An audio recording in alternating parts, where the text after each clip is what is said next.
finally, brothers, whatever is true, whatever is noble, whatever is right, whatever is pure, whatever is lovely, whatever is admirable, if anything is excellent or praiseworthy, think about such things. Whatever you have learned or received or heard from me or seen in me, put it into practice, and the God of peace will be with you. May God bless us all in the reading for this morning.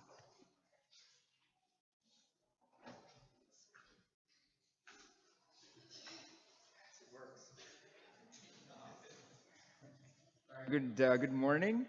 Today we're going to continue our sermon series called Gospel Worthy Life.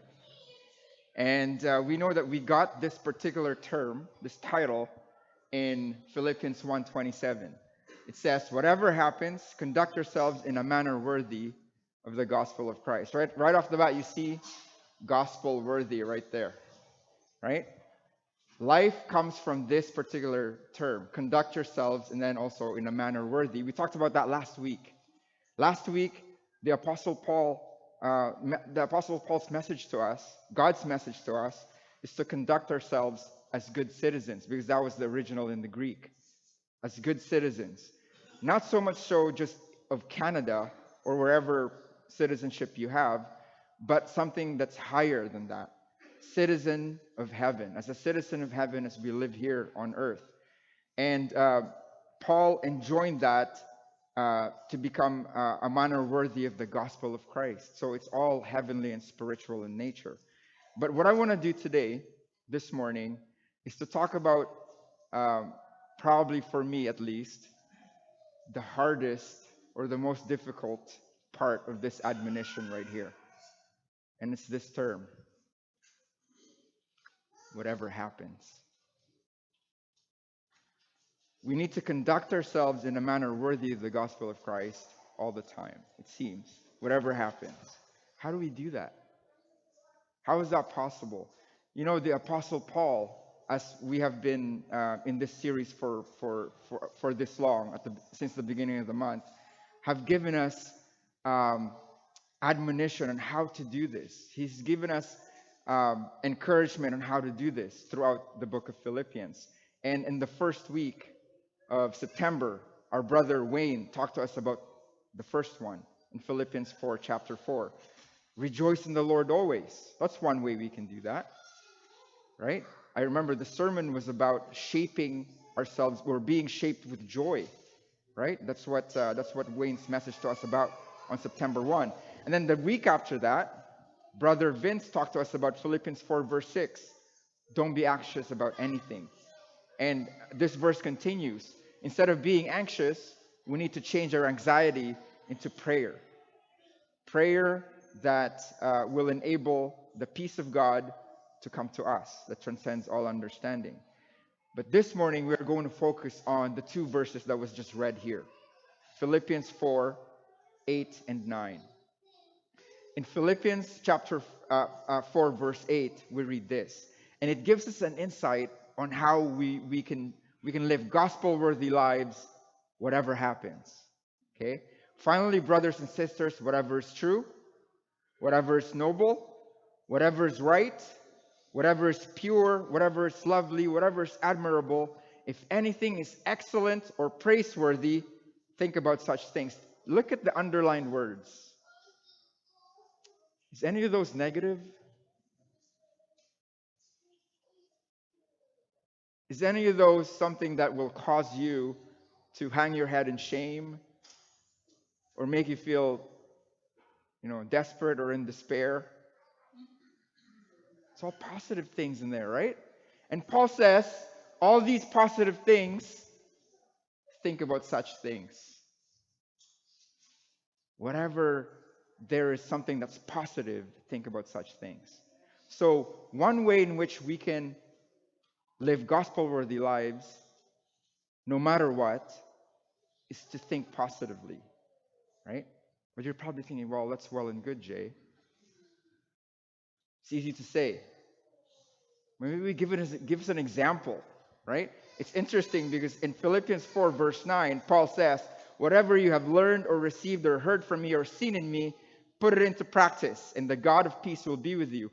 Here's our example right there. So this morning, what we're going to do is we're going to think about positive thinking, and we're going to see that in practice. And we're going to use the Apostle Paul to do that. Okay? We're going to look at a story in the Apostle Paul's life to see how we can do that. So this morning, that's the title of our lesson. Positive thinking in practice with the help of the Apostle Paul. Because he said, whatever you've seen in me, whatever I've told you, think about it and put that into practice. We're going to look into that. So this morning, we're going to look at an example from Paul's life, and we're going to look at lessons that we can learn from that particular example. So an example from Paul's life. There's a lot of things that Paul did. You know, we see that in Scripture. There's a lot of things that happened to him. There's a lot of things that he told us. There's a lot of things that that he went through in life. And in this particular example that we're going to choose, I'm going to choose the Acts 27, if you guys remember that. We're going to talk a lot about naval things today, about the sea, about sailing. Acts 27 is this account of how Paul had a shipwreck on the island of Malta. Okay, so Paul is amazing because he can say with conviction, no matter what, live gospel-worthy lives. And we see that firsthand in his life. It's not like he just had an inconvenience, right? You know what an inconvenience was? There's an example on Friday. Did you guys go to work on Friday morning? Did you guys notice that rain? If you guys didn't notice that rain, you probably didn't go out. Or I don't know, you probably were in a cave somewhere, not in Winnipeg, but somewhere else. That rain was intense. It was so strong that the sewage system in the city couldn't even handle it. It was flooding everywhere. Sometimes we could feel, well, we were careful. For me, that was just an inconvenience. I can live a gospel-worthy life through that. That's easy. But we're talking about a storm, right? What happens when a storm passes through our life? What do we do? How are we able to live a gospel-worthy life during that storm? And this is what we're going to look at in the example from Paul's life. So it's going to take us on a journey in the Mediterranean. Okay, this is the map right here. I don't know if you guys can see that from afar, but we'll just orient ourselves. This is the Mediterranean right here. This is Israel right here. This is what we now call Turkey. First time I heard that country, it was weird. There's a country called Turkey. That's Turkey. This is currently what modern day Greece is. This is Italy, and Canada is way over there. This is the Atlantic right here, and Canada is way over there. Okay, we're gonna focus ourselves in here. We're gonna go on a trip this morning as we go through the life of Paul and what he went through in that shipwreck. Okay, and we're gonna see today that through all that, he was able to live a gospel-worthy life no matter what. And it's the encouragement for us today. Our story today begins here on this little dot called Caesarea. That is a coast town on Israel. And that's where we found Paul in Acts 24 and 25. You know, the Apostle Paul, he preached the gospel everywhere. And that's what got him in trouble from the authorities or from the Jewish people. While he was there in Caesarea, he was charged by the chief priests in Israel in front of Festus. He was the governor of Judea. And the charge was something that they could not prove. They could not prove that Paul did anything wrong. So as a good Roman citizen, Paul said, you know what? You guys have nothing on me. I'm not going to be tried in this Mickey Mouse court. I appeal to Caesar. You guys, you're not going to have me with these individuals, these high priests. You're not going to surrender me to these high priests, right? I appeal to Caesar. So Festus, the governor, talked to the king of, at the time, Israel, right, of that particular area, Agrippa. He says, well, there's this guy, Paul. The chief priest charged him of something, but it's not sticking. I'm not sure what's going on. So Agrippa said, well, I'll hear the case.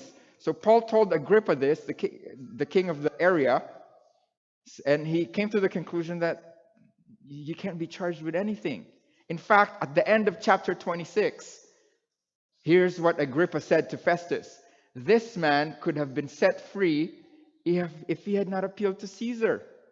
Because Paul said, I'm going to appeal to Caesar. I'm not with this court because you guys can't do anything. I'm going to appeal to Caesar. He could have been set free if he hadn't done that. So the beginning of chapter 27 of Acts, the next verse over, this is what we see.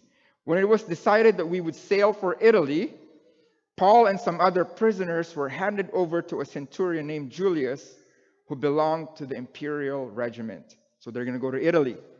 Because Paul said, I want to appeal to Caesar. So that's where they're going to go. There's a problem.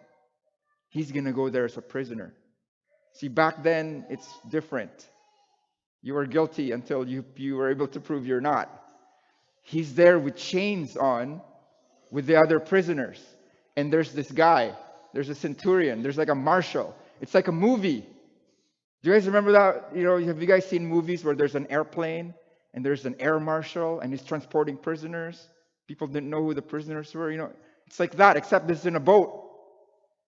The centurion was going to take the prisoners, including Paul, to stand trial in Rome in front of the king, in front of the emperor. Okay, so that is our little situation. And then the next day, they landed at Sidon, and Julius, in kindness to Paul, allowed him to go to his friends so they might provide for his needs. This is what happened. Okay?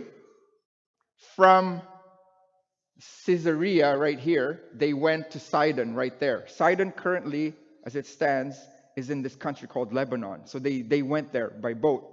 So while there, that account told us that Julius was nice to Paul.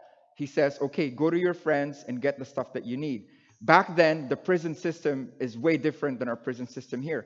Today, if you're in prison, you get clothed by the prison. You get your your orange stuff, right? You get fed by them. They give you activities, everything, Maybe sometimes you can even get your high school diploma there, right? But when you're a prisoner back then in the time of Paul, it's different. You fend for yourself. They don't give you food. If your family or friends did not give you food or money, you did not eat as a prisoner. But Julius was found favor, and Paul said, "Go get your food during this trip, and then come back." That's what they did. Okay. So next, what happened? From there, we put out to sea again and passed to the lee of Cyprus because the winds were against us.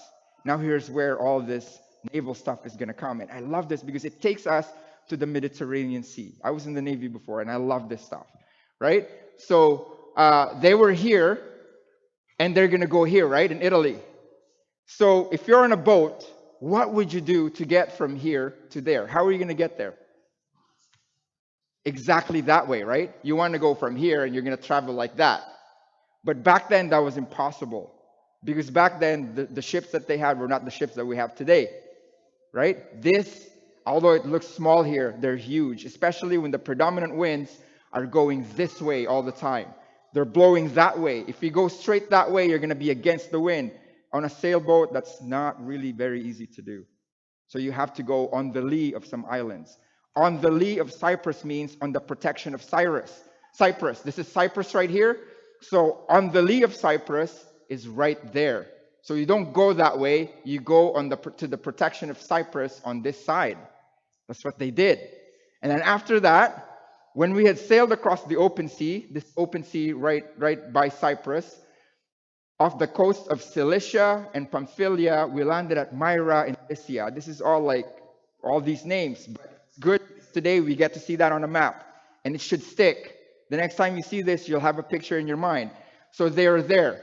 Remember, Cilicia is right here, Pamphylia is right there, and they went there to Myra off of Lycia. We see that from the account. We're not making this up. So from there, they went that way to Myra. And while there, this is what they did. There, the centurion found an Alexandrian ship sailing for Italy and put us on board. So if they were flying, they had a connecting flight in Myra. Do you guys see that? They changed ships because the ship that they're going to go on now is directly going to Italy.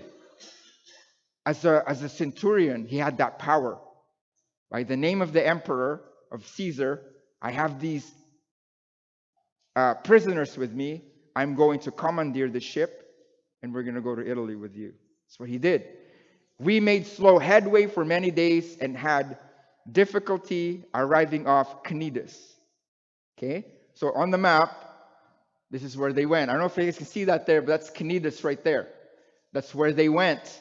But because the winds were going this way, it was hard for them to go there because they're going against the wind, according to the account. Next, when the wind did not allow us to hold our course, we sailed to the lee of Crete, opposite Salmone.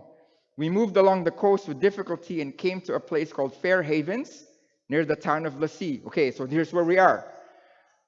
If you were there, again, if you're thinking about going to Italy right away, you're just going to go this way, right? Boop, boop, there, done. But it didn't happen that way.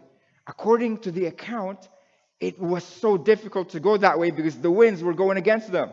So what happened was they went to the lee of Crete. This is Crete right here. They went to the lee, meaning here, opposite Salmone, which is right there. That's where they went. Instead of going this way, they had to come this way. And they ended up in Fair Havens. They didn't want to go there. But they had to go there because there is something brewing in the wind. Okay? What happens next? While they were there, this is what we see. Much time had been lost and sailing had already become dangerous because by now it was after the Day of Atonement. You guys have heard of the Day of Atonement in the Old Testament? It was a Jewish thing that they did that God commanded them to do in Leviticus 16 and 23. It's that one day during the year that the chief priest, the high priest, went to the Holy of Holies and did some elaborate rituals to atone for the sins of Israel for the year. And that day normally would fall at the end of September to early October. This year in 2019, it's on October 8th. You don't want to travel in the Mediterranean, in the sea, at that time, with on a sailboat at that time. Like, it's like really like fall, but it's really winter. You need to winter somewhere, okay? So this is what Paul told them while they were in Fair Havens. Men, I can see that our voyage is going to be disastrous and bring great loss to ship and cargo and to our own lives also. He's telling the guys, to the crew, we need to stay here. We need to winter in Fair Havens. We didn't plan on being here, but we need to stay here. But what was Paul on that ship? Was he like a businessman on that ship? Was he like a scholar on that ship? He was a prisoner on that ship. Would you listen to the prisoner? You would not listen to the prisoner. But the centurion, instead of listening to what Paul said, followed the advice of the pilot and the owner of the ship. You're going to listen to the sailors. That makes sense, right? Now, here's what happened. Since the harbor was unsuitable to winter in, that's in Fair Havens, they decided that they should sail on. Because it's not cool to winter in a small town. You're going to spend so many months there. I don't even think you're going to feed yourselves there. So they wanted to go somewhere that's a bigger place, a bigger town, like Winnipeg. They wanted to go there. They don't want to stay in a small town for a long time. So they hoped to reach Phoenix and winter there. This was a harbor in Crete facing both southwest and northwest. Here's where we are right now. There they are. They don't want to stay there. It's a small place. It's not good. They wanted to go to Phoenix right here, just a stone's throw away, it seems, right? They wanted to go there. That's where they wanted to go, but this is what happened. They couldn't. When a gentle south wind began to blow, they saw their opportunity. Remember, the winds were going this way, but a gentle south wind was blowing this way. Like, whoa, God is letting us go to Phoenix. So they said, anchors away. They put the anchors up. Let's go there. So they did. They tried. But this is what happened. Before very long, a wind of hurricane force called the northeaster swept down from the island. Not good. It went this way. North. Have you guys heard of the northeaster? You guys have. Just didn't know about it. Just didn't know about it. It's actually in a movie. Have you guys heard of The Perfect Storm? I have a poster here, right there. Can you guys see it? There, The Perfect Storm. Okay, do you guys know who was in that movie? This guy, Mark Wahlberg. This was based on a true story in a novel that's called The Perfect Storm. It happened in 1991. It was the northeaster. that came to the coast of Canada and the States in the east, and it was horrible. That's the exact same storm that Paul experienced. And there was a movie made of it. And that storm was the confluence of three systems all rolled into one that made for a really bad day. There were 13 people that died, including this fishing vessel that the movie was featured in, right? And there were waves recorded by boys off of the coast of Nova Scotia that went to 100 feet. You know how tall that is? That's 10 stories tall. That's the northeaster for you. And I believe when the scriptures tell us specifically what it was, we kind of have to stop and wow.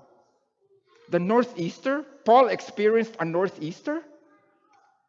That's the storm that happened to Paul. And he said the ship was caught by the storm and could not head into the wind. So we gave way to it and were driven along. You know, brothers and sisters, today, I know many of us are in a storm. Many of you are there.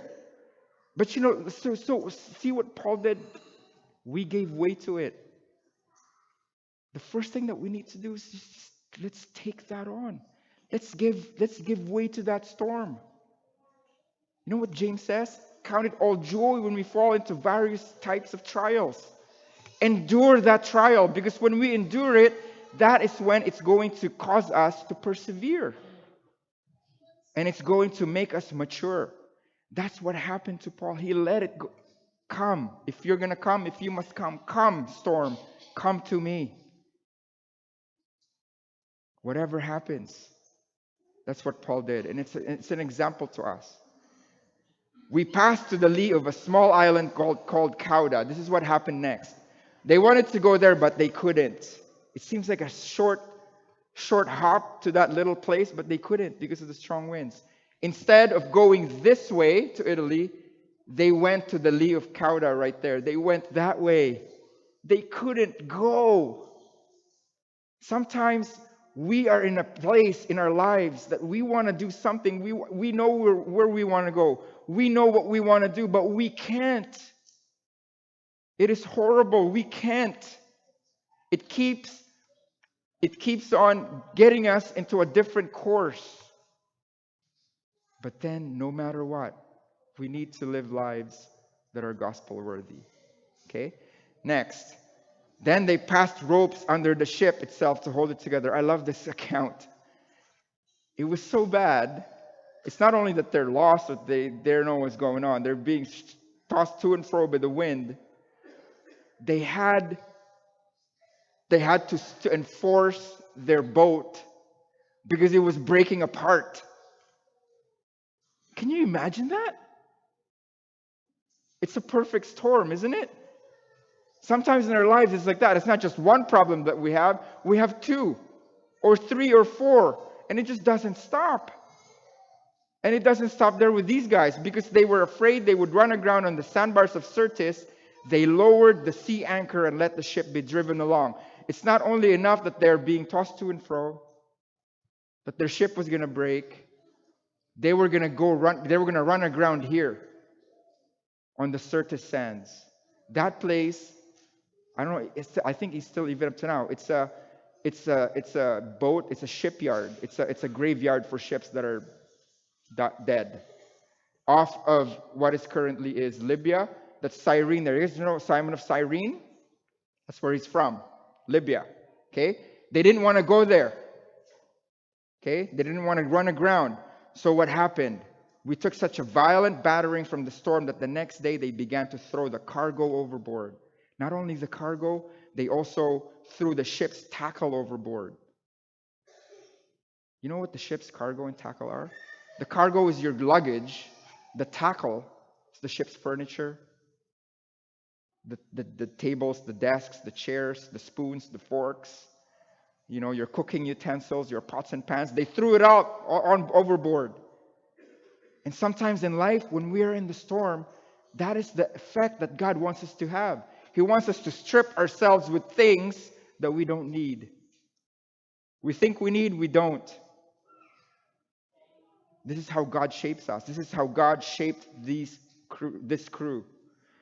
And then what happens when neither sun nor stars appeared for many days? This is it right here. And the storm continued raging. We finally gave up all hope of being saved. Are you there today? Have you ever gave up all hope of being saved? Like you're on the ground and you just can't get up. And you say, there's no way of getting up. I'm going to die here. This is what they felt. But before Paul gave them the encouragement to be courageous, he had to say one thing first. And after they had gone a long time without food, Paul stood up before them and said, Men, you should have taken my advice not to sail from Crete. Then you would have spared yourselves this damage and loss. Why would he do that? Why would he say, well, I told you so? Sometimes in our lives, the storms that we have are something that we cause ourselves. We know we should not have decided to do that. We know that we should not have hung out with those people. We know that we should not have gone there or done that, but we did anyway. Sometimes it's important that we realize that we did that so we don't do it again. And then after Paul did that, he said to them, I urge you to keep up your courage because not one of you will be lost. Only the ship will be destroyed. So long story short, they had to keep up their courage because from here, they ended up in this island called Malta. They didn't want to be there. If you were Paul, if you had to go all through that stuff, what would you do on this island when you get there? Some of us would be, yeah, that's great. Some of us would be like, I'd probably be like, oh, I'm not doing that again. That's the last thing I did for God. That's the last time I fought for him. Look what he made me end up in, Malta. You know what Paul did there? In the account, in the Bible, you know what he did there? He did not mope. He did not say, well, I give up God. He served there. He ministered to people there. He said, I did not want to be here, but God put me here. So what I'm going to do is I'm going to do what I do. No matter what, I'm going to live a life worthy of the gospel of Christ. He served people there, brought people to Christ. Now, what do we learn from that?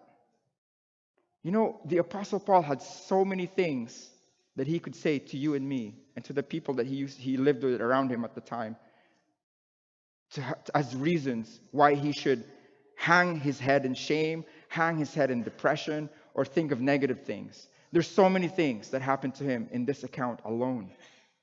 He could have said, I should not have appealed to Caesar and stewed on that forever and lived with that guilt forever. He could have said, well, you know what? I went on that ship and I have never even been tried yet and they treated me as a prisoner. It's unfair. He could have hung on that and stewed on that forever. And so that would have hindered him from serving, but that could have been his story. I went on that ship as a prisoner. I could have been so much. And I was a prisoner there. Nobody listened to me. I told them to stay in Fair Havens and they did not listen to me because who would listen to a prisoner? He could have easily said that. And then he got caught in the storm. He lost all hope. He thought he was going to die there. Have you guys thought that you were going to die at one point? Some of us probably have been there. It's not a nice thing to be. How about you? How many reasons do you have today to say, Jay or church, I shouldn't be here today? I have all the right in the world to be negative. I have all the right in the world to be angry at you, at God, at my dad, at my mom, at people because of what happened to me. Maybe you're just tired. Tired because you have been in the storm for such a long time and you can't see the sun, you can't see the stars. You have given up all hope. But what does Paul tell us in our scripture reading today? Whatever things are true, are noble, are right, are pure, are lovely, are admirable, praiseworthy, and excellent. Just fill your minds with positive things. If they're not positive things, the devil is going to want us to think about it. But when we realize it's not one of those things that Paul told us to think about, chuck it out. Don't live in it. Don't stew in it. Chuck it out. Because we are made for way more than that in God. God has given us courage. And Paul, this is what he did. He thought positively. He filled his mind with courage, with his faith, and with his hope. And finally, he kept serving. Okay, if you're going through a storm right now, keep serving. Let that light be seen in you. When people see that you're going through something and then you're keeping on, people are encouraged. People see the light. And it's an opportunity for them to keep on keeping on no matter what. So as we sing the song of encouragement, I want us to, before we do that, if you need to talk to someone today, maybe somebody invited you here, talk to them. Or maybe you're close to somebody in the congregation, talk to them.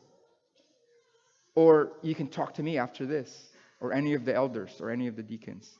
But as we sing the song of encouragement, I want us to think about this, okay? The songs, what was the chorus go? How does the chorus go again? It says, I forgot. It's Glorious King, right? Glorious King. When everything's right, I will praise you. When everything's right, I will praise you. But even in trials, I will raise you. Why? Because you are my glorious King. Let us live lives worthy of the gospel, no matter what. Let's stand.